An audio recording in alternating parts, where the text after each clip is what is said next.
Third parties always come out and say they're going to support the newest bit of Nintendo hardware. But this time, they actually will. What Nintendo's new console delivers speaks directly to the players of EA Sports and EA Games.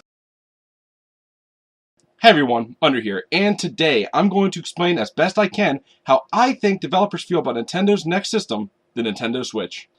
It is no secret that the mobile market is exploding. Tiny companies like King and Supercell have become industry giants through mobile games, with the latter having a current estimated value of over $10 billion. Mobile games are here to stay, and they're only going to get a larger and larger portion of the market share as time meanders forward. So why is it that giants in the industry don't seem interested in jumping on board? I mean, sure they have a few tie-in games on mobile platforms, but with mobile technology being what it is, why no rush at AAA games on mobile platforms? Well, the thing is, these developers want to do it. They have for a long time now. Developers have long seen the potential in mobile hardware after all. But, unfortunately for them, they do not call the shots. The direction a company takes is primarily determined by their board of directors, and they answer directly to their investors. So this is where the problem lies. You might think that massive jumps in profit would be exciting to investors, that the company in which their money rests is earning you even more money than you even expected would be amazing. But that's not exactly the way they see it. They see it as unpredictability, a hostile shift in what they know, and it's scary. They would much rather see their investments grow gradually and predictably over time. Sudden jumps in profit are often followed by an evening out period. Hype turns to disappointment. Risk doesn't always lead to reward. And that's the biggest issue with companies going mobile. The investors see it as something leading away from the norm, something they can't predict. By sticking with what they know, their investments are safe. So long as consoles sell, Bethesda will live on. So long as every dorm room in America has an Xbox in it, military FPS titles will sell and sell well.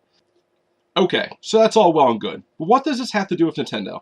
Well, people seem to be missing something huge about the Switch. People have labeled it as a hybrid between the home console and a handheld. And that's only partially correct in its description.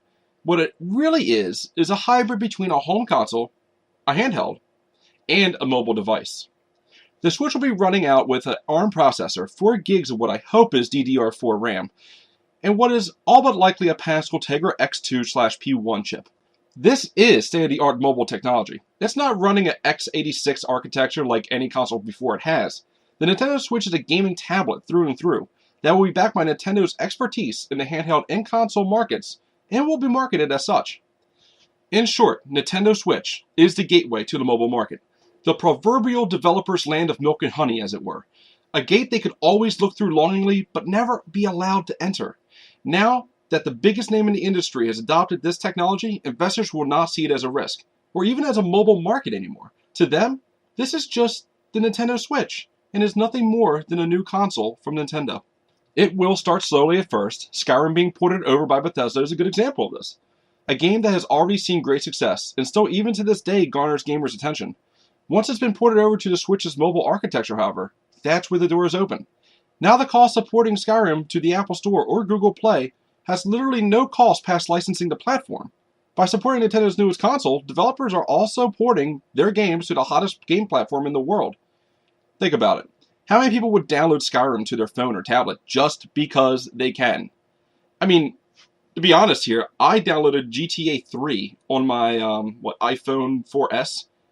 I never really had any intention of playing it. I don't like touchscreen controls for, games I never intended to have them. But I downloaded it because I'm an idiot. And that's the way everybody else is going to do when they see Skyrim available on their phones.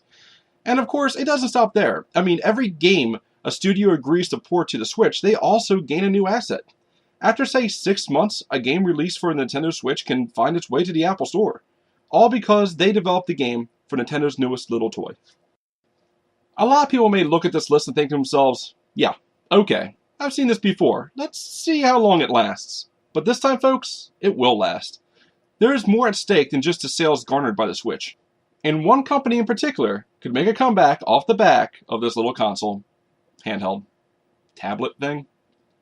But that's for the next video.